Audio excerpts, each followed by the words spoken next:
Uma coisa muito importante, que o nosso Deus é o Senhor da história. Ele que escreve a história através das nossas vidas. E aí, o início da igreja Nequim aqui no Brasil teve o início no coração de Deus através do Espírito Santo. Na década de 20, há muito tempo atrás, Deus, ele começou uma obra lá no Japão, e um movimento de avivamento lá no Japão. Muitas pessoas estavam se convertendo. Deus tocou na vida de um homem. Eu vou falar um pouquinho da história da Holiness, né? Porque o pastor Kay, ele era da igreja Holiness. Tocou no coração do pastor Jude Nakada. Se eu errar alguma coisa, me desculpem, tá bom? E ele foi lá para os Estados Unidos, lá em Chicago, e conheceu o pastor Moody, onde ele foi muito influenciado. Retornou ao Japão e começou a pregar naquele país, e levantou muitos pastores. Muitas pessoas começaram a se consagrar para Deus, né, por causa da vida deste homem. Em 1925, o pastor Takeo Monobe, ele veio ao Brasil. Por que ele veio ao Brasil? Porque ele viu que muitas pessoas estavam partindo do Japão ao Brasil. Ele ia lá no porto e via os navios partindo para o Brasil. Ele ficava lá orando por esses japoneses que estavam vindo para cá. E Deus colocou no coração dele o desejo dele deixar a sua terra. Ele deixou a sua família e partiu sozinho aqui para o Brasil. Aqui no Brasil ele foi recebido pela família Murakami. O pastor deu até o endereço, na rua Luiz Góes, 504. Parece que estava ainda a casa. E essa pessoa recebia muitas pessoas que vinham do Japão, porque eles viam na cara e na coragem, sem sustento, sem nada, para pregar a palavra do Senhor. Este homem rodou o interior de São Paulo, Minas Gerais e Paraná, pregando a palavra do Senhor. Ficou aqui no Brasil durante 5 anos apenas. Não porque ele foi embora para o Japão, mas porque Deus levou ele para a pátria celestial. E a última pregação dele foi lá em Bastos. O pastor contou que ele pregou deitado, porque ele tinha câncer, e lá 2 pessoas se consagraram para a obra do Senhor. E essas pessoas continuaram o trabalho de evangelização aqui no Brasil. Um breve resumo daquilo que foi passado para nós. O que isso nos ensina? Em primeiro lugar, que a obra começa no coração de Deus, através do Espírito Santo. Deus começou a mover lá no Japão, começou a influenciar a vida das pessoas, e isso fez com que uma pessoa saísse de lá e viesse ao Brasil. Outra coisa, a pessoa tem que ter a visão correta do chamado de Deus, que é o quê? Negar a si mesmo, tomar a sua cruz e seguir a Jesus. Aqueles homens que responderam ao chamado de Deus não tinham plano de saúde, não tinham uma carreira pela frente. A visão que eles tinham do futuro era do próximo dia. Eles não sabiam o que podia acontecer, mas mesmo assim, pela fé, obedeceram o chamado de Deus. Rodar no Brasil não foi de avião, nem mesmo de ônibus, mas foi a pé, ou em carroça, ou em mula, eu não sei. E eu creio que hoje nós, como igreja, uma igreja Nikkei, tem que resgatar um pouquinho disso. Primeiro, buscar em Deus aquilo que Ele quer de nós, o chamado que Ele tem para cada um de nós. Em segundo lugar, resgatar essa paixão que os nossos senpais né? Se podemos dizer assim. Eles tinham pela obra do Senhor. Eles davam a vida, custe o que custar. Hoje, muitas vezes, nós pastores, eu me coloco junto, quando nós somos convidados, né, ou para pregar, ou para ir para alguma igreja, nós nos preocupamos com tantas coisas, não é verdade? Qual vai ser meu salário nessa igreja? Que carro que eu vou receber da igreja? Né? Quais são os benefícios que vai ter? E será que aquelas pessoas pensavam nisso naquela época? E quando nós temos que visitar algum membro, alguma pessoa que nós temos que evangelizar, do outro lado da cidade, a gente fala, 5 horas da tarde, na hora do congestionamento, eu vou ter que ir lá, gastar 2 horas do meu precioso tempo. As pessoas caminhavam 50 quilômetros para pregar a palavra de Deus para uma pessoa sequer que estava lá longe. Eu vejo que é hora de resgatar isso. Realmente ter a paixão pela obra do Senhor. E você poder dedicar a sua última gota de sangue para isso também. E eu fiquei questionando, assim, nós não chegamos numa conclusão mais. Se essas pessoas que começaram a obra, começaram tão bem, com tanta paixão, por que hoje nós temos tão poucas igrejas niqueis aqui no Brasil? Eu não vou responder que a gente não chegou a nenhuma conclusão. Talvez os próximos workshops podem ter discutido mais sobre isso e podem chegar em alguma conclusão. Mas tem um elo rompido do passado com o presente. Alguma coisa se perdeu para que a igreja não crescesse tanto. E é hora da gente achar esse elo perdido, retomar o tempo perdido e trabalhar para que não a igreja cresça, não que a denominação cresça, mas que o nome de Jesus possa chegar nos corações dos nossos niqueis, que nós tanto amamos, né, que temos dentro da nossa própria casa. Então, a lição é essa, né, dessa paixão, desse mover do Espírito Santo, né, fez com que eles conseguissem chegar e trabalhar em condições tão precárias aqui no Brasil. Mas um detalhe, no início eles trabalhavam com pessoas pobres, né?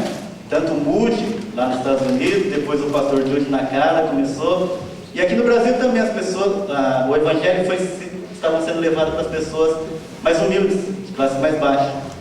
E segundo nós vimos hoje, o que aconteceu com o japonês, ou com o Nikkei? A maioria, classe média alta. Então, eu acho que nessa ligação, talvez a gente tenha perdido o bonde do tempo, ou a gente não conseguiu alcançar. Talvez pela própria comodidade, comodismo nosso, né? A gente perdeu e não tem conseguido alcançar esse povo. Tá bom? Então, eu fico assim emocionado em ver a história daqueles que trouxeram a palavra de Deus, né? Que chegou até a mim.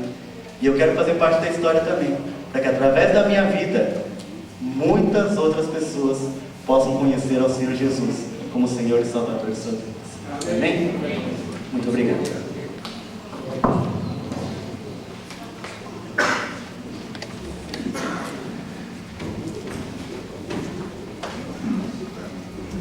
Vai na sequência o pastor Mark, vai falar sobre a evangelização de SEI, e depois o pastor Hitoshi. Na sequência, pastor Hitoshi, e a outra pessoa seria o pastor Katuto Ono. Então, na sequência, por favor.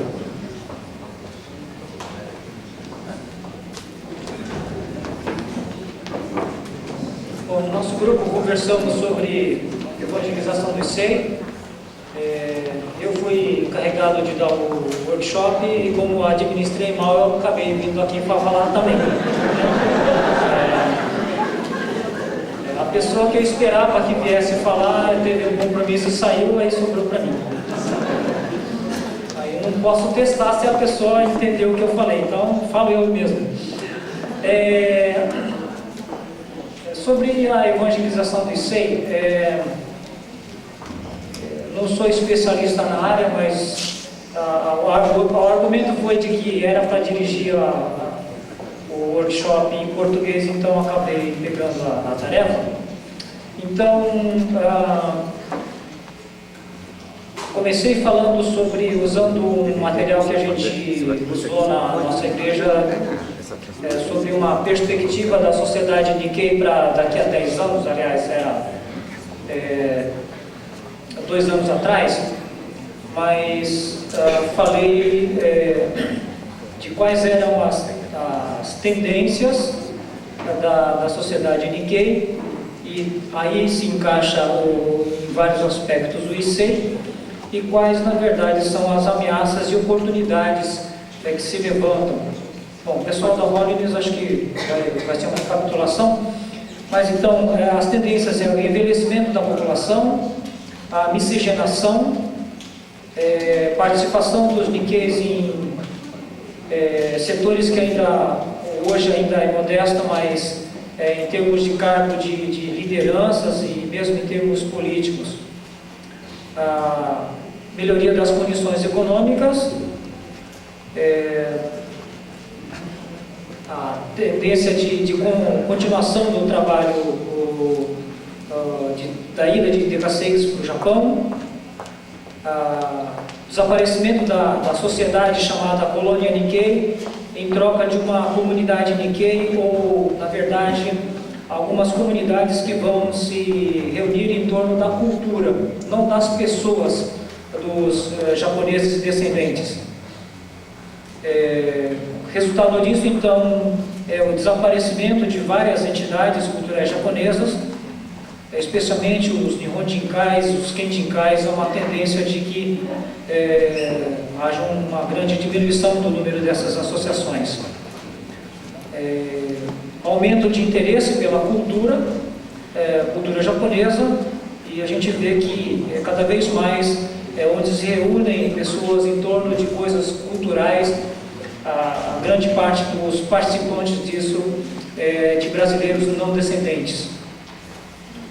E resultado do movimento Dekasegi, e também pelo aumento do interesse da cultura japonesa, então, continuidade dos contatos com o Japão através de artes, esportes e também religião, pelas várias religiões orientais. Bom, ameaças. Crise social pelo envelhecimento e também pela falta de cuidado por causa da desestruturação e a perda da identidade da família. Outra é a crise social por causa da falta de recursos financeiros para assistir o idoso. Por um lado, a gente vê que o nível social melhora, mas existem aquelas pessoas que não conseguem acompanhar essa ascensão social, ascensão econômica, e isso então começa também a gerar os excluídos da sociedade por causa disso.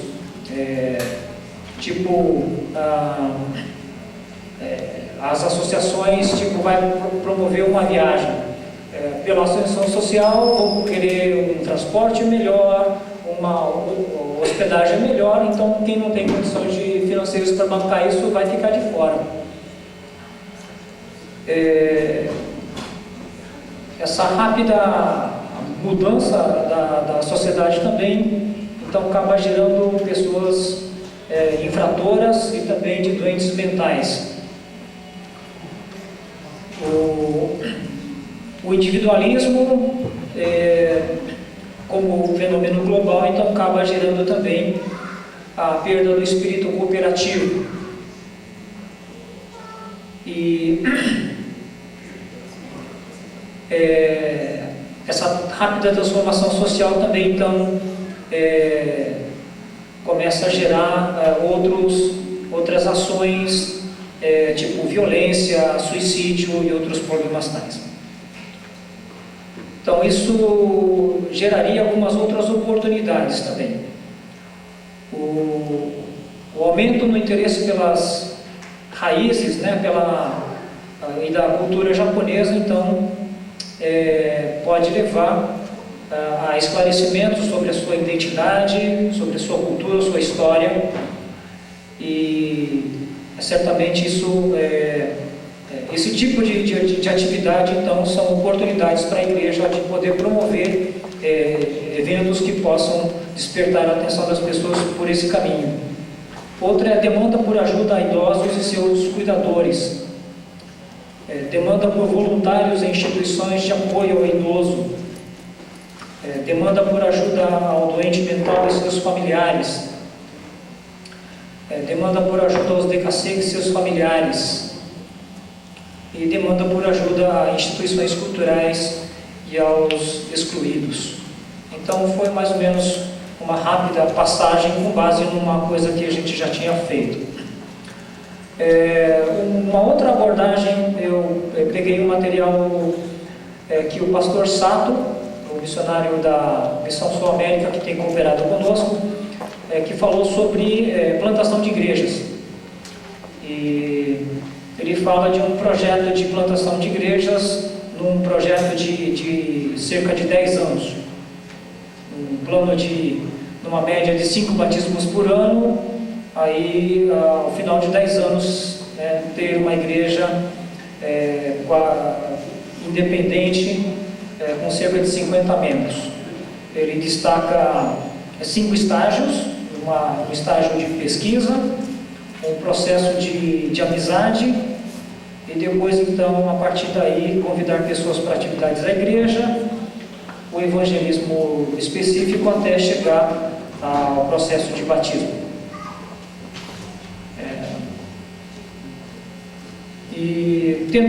A minha ideia foi de tentar dividir em alguns grupos pequenos para conversar, mas no final conversamos no grupo todo. Mas a questão foi centrada mais ou menos da seguinte maneira. Bom, o ponto principal é da urgência. E se o evangelismo é uma urgência pela volta iminente de Jesus, trabalhar com isso, então, o idoso é uma situação de urgência, urgentíssima, como dizem alguns políticos ali, né, lá em Brasília.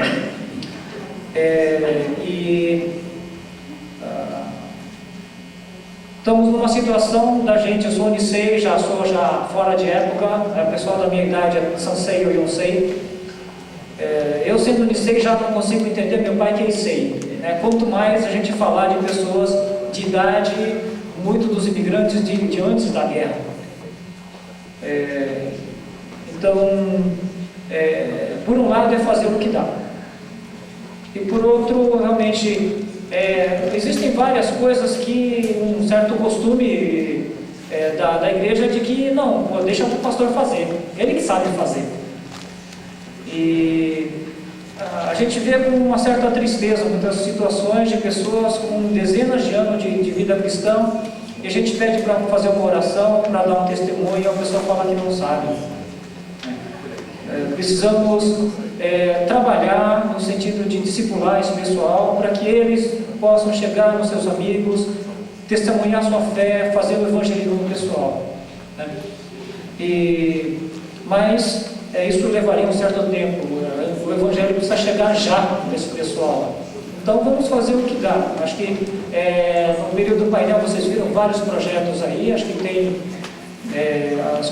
muitas coisas à disposição.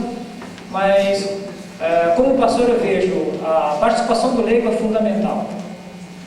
Uma coisa que me passou recentemente é de que a gente está em parte daquilo que eu chamo, não tem palavra melhor, mas um mercado religioso, em que monges de outras religiões praticamente sobrevivem dos funerais e outras cerimônias de aniversário, de falecimento e coisas assim. E a princípio o nosso discurso é de graça. E a gente pode ser visto como uma ameaça, ou por um lado pelo interesse genuíno de levar o evangelho, mas podemos ser considerado como se fosse, novamente, entre aspas, um urubu em cima de carniça, né? E aí qualquer aproximação nossa vai ser considerada desse jeito. Precisamos ter muito cuidado, acho que nesse contexto, ainda que essas pessoas já doentes de cama, já moribundas até, precisam de ouvir o evangelho. E aí então realmente o leigo eu acho que é fundamental aí. Temos alguns exemplos por exemplo, em São José, uma irmã que é enfermeira, então vai visitar essas pessoas e depois apresenta ela mesma o evangelho. E o pastor dizendo, no final eu sou chamado ali a fazer o batismo só, né? Então, importante, logicamente, levar o Evangelho, transmitir com amor e realmente contar com a ação do Espírito Santo mesmo. Disse que o trabalho como japonês é difícil, mas se a gente não crê que a ação do Espírito Santo é suficiente e faz as coisas impossíveis e impossíveis, vamos parar com isso. Mas a gente vê que o importante é de que estamos num processo, num período da história que realmente o trabalho com vocês é de urgência, urgentíssima, demasiadamente urgente, necessário fazer. Porque se o Evangelho não chega, eles estão morrendo, indo para o inferno.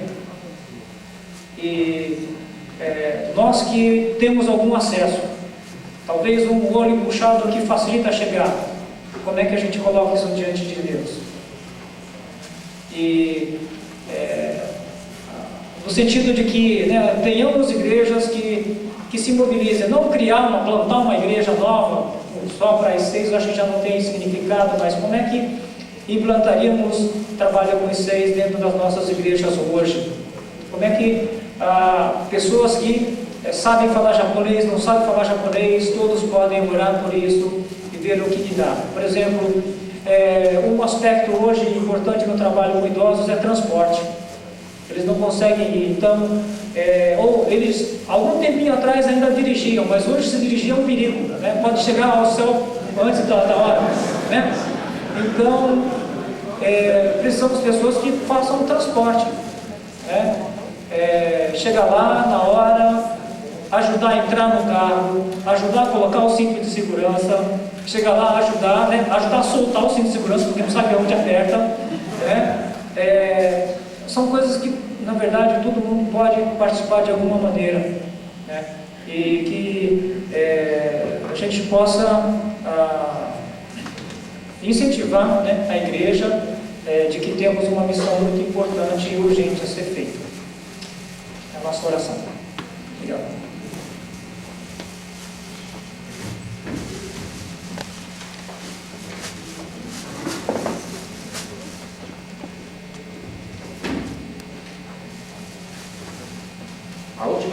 A última que eu ouvi do Corinthians, que o Corinthians montou uma filial lá no Japão, e sabe qual é o nome do time? Timico Michuruco. E quando eu vi essa piada, falei, poxa, ainda se mexe com o japonês aqui. Não sei se já dá risada e fica bravo, né?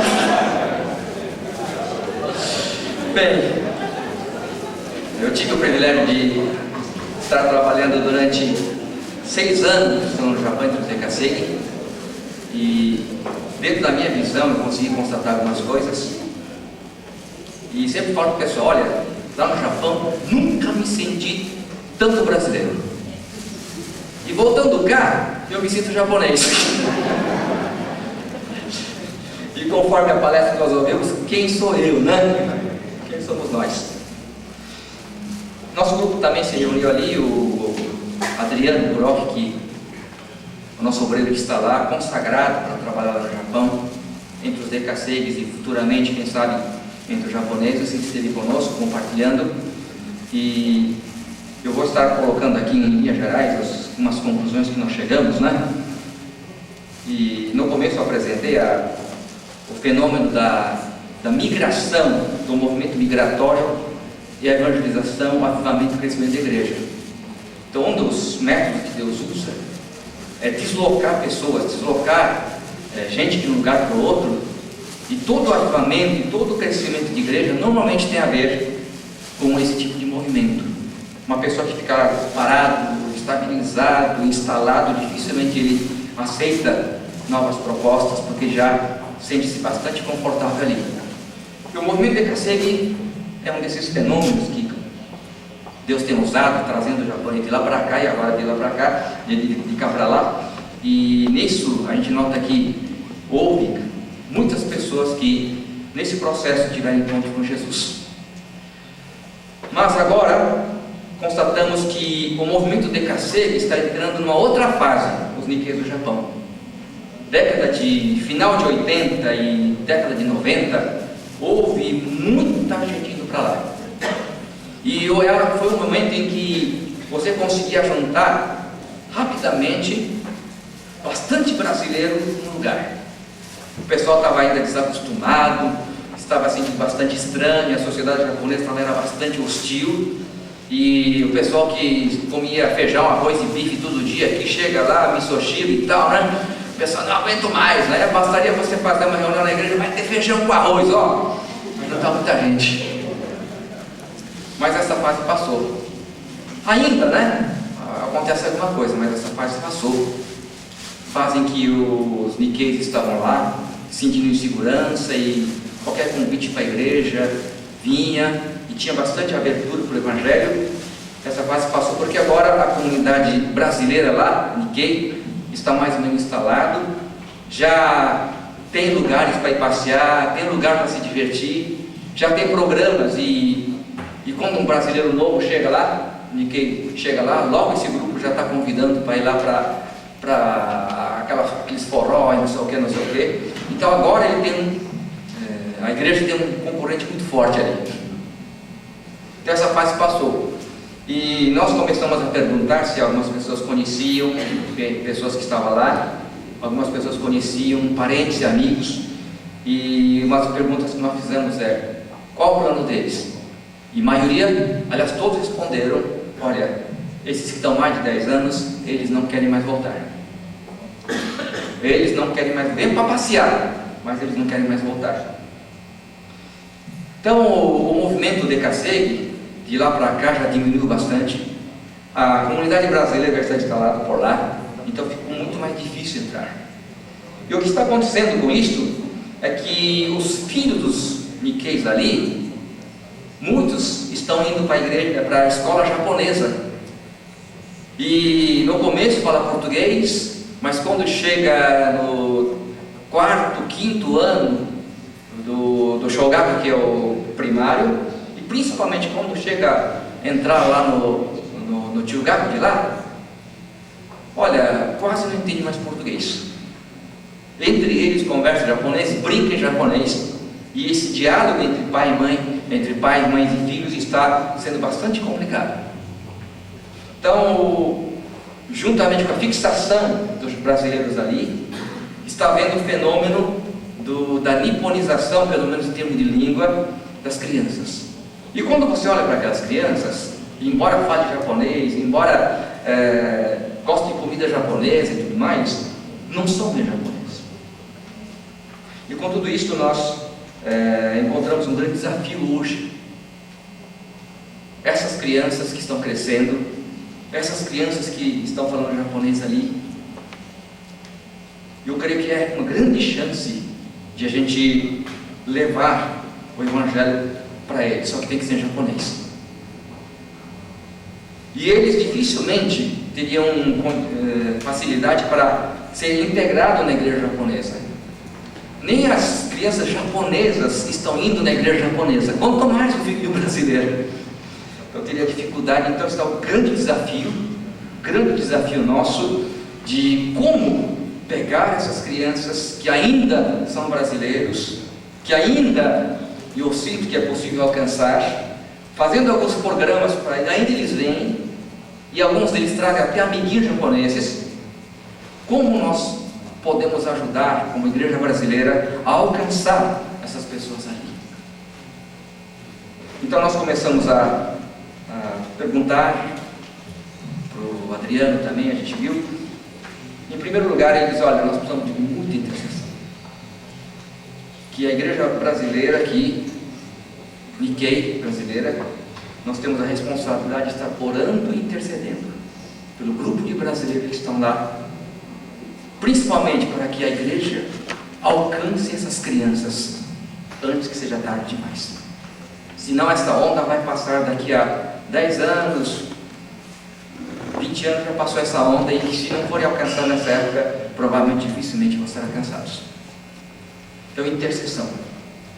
Em segundo lugar, o que ele falou: olha, a coisa é tão urgente ali, o pessoal brasileiro trabalha tanto, tão cansado, e às vezes quer fazer programa de crianças nas férias de agosto, por exemplo, não tem gente para ajudar, até gente para cozinhar. Então, acho que seria interessante se dentro da igreja tivéssemos pessoas jovens que ainda não se formam na universidade para passar algum tempo, ou fazendo arubaito, esse tipo de fazedor de tenda que vai trabalhar, não para ganhar dinheiro, mas para ir lá ajudar. Talvez uns aposentados mais novos, que tenham condições de ir lá, para poder estar ajudando, pelo menos por um período, de 1 mês, 2 meses, de 1 ano, de 2 anos, para estar trabalhando juntamente com eles lá. Em terceiro lugar, nós sentimos a necessidade de maior contato, comunicação entre a igreja brasileira no Japão, o Nikkei brasileiro no Japão e aqui. Muitas vezes a gente não consegue receber informações e não sabemos o que está acontecendo lá. Então, como melhorar essa comunicação é um desafio. Outro desafio também, ainda algumas pessoas estão indo para o Japão. Como a igreja brasileira podia preparar essas pessoas, conversar com essas pessoas, né, para dar uma visão para essas pessoas, para ir lá poder enfrentar a sociedade, assim como alguns anos atrás, né, quando começou a imigração pós-guerra, as igrejas fizeram um trabalho através do Rikokai, treinava os jovens ali para vir aqui, alguma coisa. Como é que nós poderíamos fazer algum preparo, alguma orientação para que ele pudesse ir lá no Japão e não ter tanto choque e puder estar perto da igreja confiável. Eu falo confiável porque tem muitas igrejas ali que, olha, gente, te contar. Também temos esperança. Não que Deus vai usar esse só, mas Deus vai usar muitas maneiras, muito jeito. E segundo o Loren Cunningham, o fundador da Jocum, conversando com ele estava dizendo que esse fenômeno de estrangeiro indo para lá, formando igreja, e também os filhos que vão crescendo aí dentro, que vão penetrar cada vez mais na sociedade japonesa, ele falou, olha, é um dos métodos que Deus está usando para alcançar o Japão, que é uma sociedade tremendamente difícil. Dizem que só 0,6% dos japoneses realmente são pessoas que estão compromissadas, engajadas numa igreja. Agora, não sei se nesse 0,6 inclui o testemunho de Jeová, que lá está crescendo muito. Mas a nossa esperança é que, se essa igreja for bem fundamentada ali, se nós alcançarmos esses filhos que vão se convertendo e, quem sabe, dentro desses vão se consagrando, vão falando em japonês, quem sabe seja a ponte que Deus está tentando estabelecer para alcançar aquela nação que tem sido orada por século, mais de um século, muitos e muitos anos, e que, em termos de proporção, é uma das sociedades menos cristianizadas ou evangelizadas e mais cristianizadas do mundo. Então nós temos esse desafio, os Ikasegues e todos nós como igreja aqui no Brasil, que nasceu dentro desse movimento, que Decasegue também de lá para cá, possamos ter essa sensibilidade, essa simpatia pelos irmãos que estão lá batalhando, e que possamos orar, mobilizar o pessoal daqui e comunicar-se com eles e que realmente essa ponte possa ajudar tanto a evangelização, tanto daqui como dos Nikkeis de lá. Obrigado.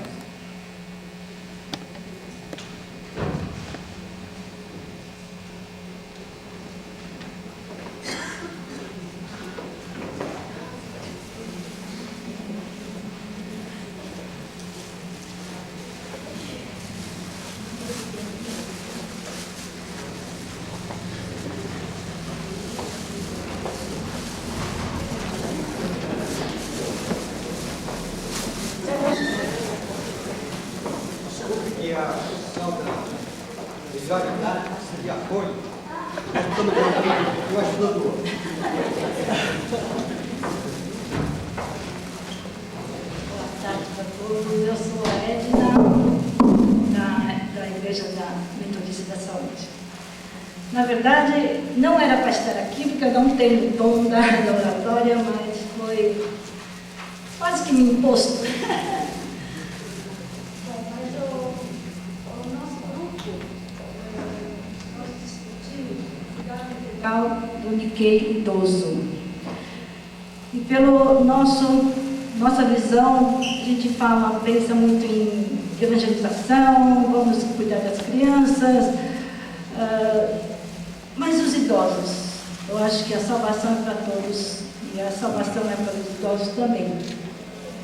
E não é porque o tempo é curto que eles não merecem a salvação, a gente precisa realmente preocupar os nossos pais, com os nossos avós, com os nossos vizinhos idosos. E, como resumo, a gente pensou assim, como nós vamos trabalhar nesse processo? E, em primeiro lugar, eu acho que o amor incondicional. Por tudo que eles foram um dia, para tudo que eles fizeram e sofreram na vida, eu acho que eles merecem realmente muito amor. E o amor que a gente pode dedicar a eles realmente é um abraço, uma amizade, um ouvido aberto, porque eles querem contar várias vezes as mesmas coisas, mas eles querem um ouvido para ouvir. Então, eu acho que o importante realmente é esse relacionamento entre o neto, o filho e Bachan e Dichan. E não é porque que você é evangelizado, o seu Dichan não é, que ele não merece. Eu acho que precisa. Então, a gente tem várias entidades, eu acho que, mesmo aqui na Holiness, tem, acho que o COCAI, né? O grupo de alongamento de Osasco e o projeto Lírios do Campo, que é da Emel Saúde, o Tei Shalom e o Tomonokai também. Então, todos eles visam realmente um caminho só, que é cuidar desses nossos idosos. E como nós lemos na Bíblia, em Colossenses 1:11, nós devemos, por Deus, pela sua palavra, que a gente tem que ter muita paciência, fazer tudo com alegria e ser perseverante. Isso é o que foi exposto no nosso grupo. E como proposta, nós tivemos algumas ideias. Então, ter um grupo da terceira idade com os cuidados para a saúde, como a saúde física, mental, espiritual e emocional. Física, porque eles são dependentes ou semi-dependentes, né? Mental, porque às vezes eles não são cadeirantes, andam, mas já não estão falando coisa com coisa, como a gente fala, eles não falam coisa com coisa, mas importante também é o lado espiritual e emocional da pessoa. Então é a valorização da pessoa. Ter uma equipe de voluntários que também trabalham com a família e o cuidador, porque não basta eles irem na entidade, terem seus cuidados e depois chegarem em casa e serem abandonados. Não é o ideal. Então, a gente precisa trabalhar também com o coração dos cuidadores familiares. Então, isso também, eu acho que é importante, não só a evangelização dos idosos que vêm para a instituição, mas sim, a gente está muito atento para a família, para a constituição do núcleo familiar. E para as pessoas os idosos que não podem se locomover, a gente pensa realmente que é necessário visitações, sempre assim, visitações em grupo, e que a gente nunca desista, porque quando o idoso está acamado, não se movimenta, ele já tem uma esperança reduzida. Mas a esperança deles é reduzida, mas a nossa não deve ser reduzida. Então a gente tem que perseverar e mostrar realmente que ainda tem tempo. Então, a gente procura, então, a ideia realmente fazer essas visitações e também incluir a família, aproveitando, né? E dentro das atividades para o idoso, A gente sabe muito que eles gostam de cantar. Então, não precisa ser uma canção que a gente nova, é uma canção de criança mesmo. Tetê, Tunaidê, Harugakita, uma coisa assim, que eles lembram. É como nós aprendemos quando a gente era crianças, eles também. Essas histórias, ou melhor, essas músicas não se perderam no tempo ainda. Então, o idoso gosta de cantar e gosta de ouvir mensagens também. Eles prestam muita atenção quando a gente fala, quando a gente relata alguma coisa. E eles gostam também de falar sobre seus relatos. Então, fora essas mensagens, as músicas, a gente trabalha também com a questão motora. Então, são os exercícios, rádio Taiso, ou mesmo musicoterapia. Então, vários jeitos que a gente tem para eles, mesmo com a dependência, eles não se perderem, eles serem alegres também.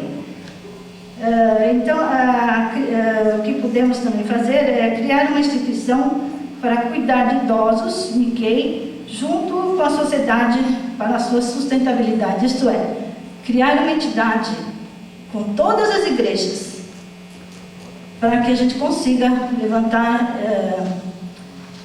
em conjunto um futuro para nossos idosos. Isso, Catuto, que vai falar. Obrigado.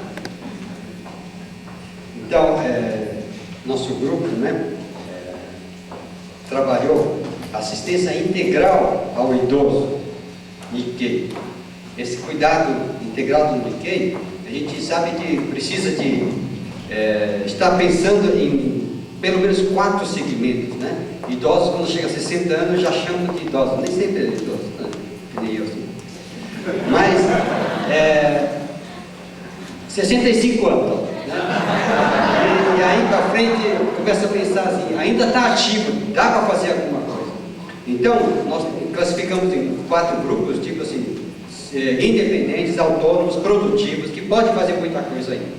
Então, esse grupo podia fazer várias atividades, desde radiotais, alugamento, ir em algum lugar, excursões, piqueniques, fazer cursos de informática, faculdade de terceira idade, um monte de atividades e cursos dentro da própria igreja. Cada igreja podia estar promovendo isso para que os idosos possam estar assimilando coisas mais atuais, aprendendo mais alguma coisa.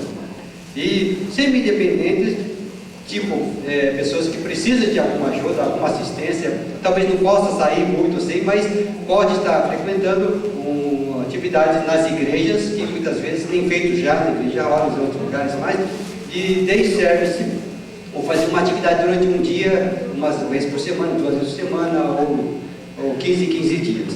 E essas pessoas precisam ser valorizadas pelo que são, pelo que conseguem fazer, criar alguma coisa, aproveitar o potencial que tem e valorizar o que realmente já foi na vida, saber que eles têm uma história, uma bagagem, e essa bagagem é um monumento, se for somar tudo que se realizou durante a vida, mesmo por ter criado cada um de nós, né?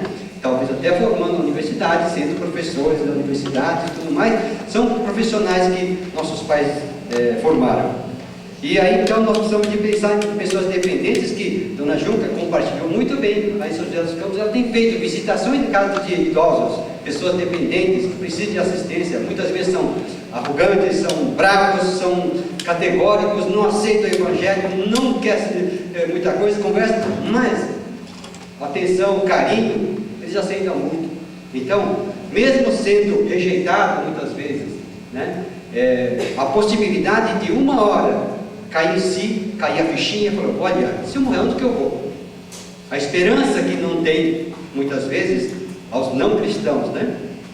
Às vezes com a palavra, com insistência, com perseverança, com amor, com carinho, com dedicação, um dia chega lá e fala assim, puxa, estou quase nos últimos, estou deixando de existir, e onde que eu posso pensar em ir daqui para frente? E aí nessa hora, quando não sai para onde ir, então eles falam, parece que você estava falando de um céu, eu quero aceitar esse Jesus que trouxe a salvação. Então, muitas pessoas, às vezes eu penso, ouvi pastores, às vezes, idosos de fala japonesa, falando: olha, eu já evangelizei todo o meu bairro, toda a cidade, e ninguém mais quer me ouvir. E todo mundo já rejeitou, então agora o idoso é só manter o que tem na igreja. Mas talvez não, porque essa assistência que a gente pode dar como igreja, com amor, aqueles que realmente com idade deixaram de ser o que eram, perderam o seu status, perderam talvez o poder, de influência, tudo, estão frustrados às vezes, estão precisando de alguma coisa a mais. E nesta hora, quando vê que prazeres da vida já se foi, o poder já foi, o que me resta agora? Saber aonde eu vou, o que vai me restar? E, então, mesmo aqueles que rejeitam o Evangelho até as últimas horas, têm chance de estar ouvindo o Evangelho. Muitas pessoas, a Junta tem compartilhado aqui, muitas pessoas com 80 e 90 anos convertendo, se batizando na última hora e partindo lá, para quem aceita depois da morte. O único que aceita depois da morte é Jesus lá no céu, né? Então, a gente tem pensado nesses dependentes. E outra dificuldade, um desafio para nós é sobre a instituição. Pessoas que não podem ser mais atendidas em casa, está difícil porque criou uma amizade muito grande com aquele alemão famoso chamado Alzheimer. E como fazer com essa pessoa dentro de casa, convivendo com meu marido, com minha esposa, com essa demência precoce, né? Então, o que eu vou fazer com ele? Precisa ter enfermeira 24 horas por dia. Troca o banheiro pela sala. Vai dormir, de repente tem sujeira de cocô na cama. Não sabe onde que é o quarto, não sabe onde que é o banheiro. E eu acho que fica muito confuso, difícil para manter.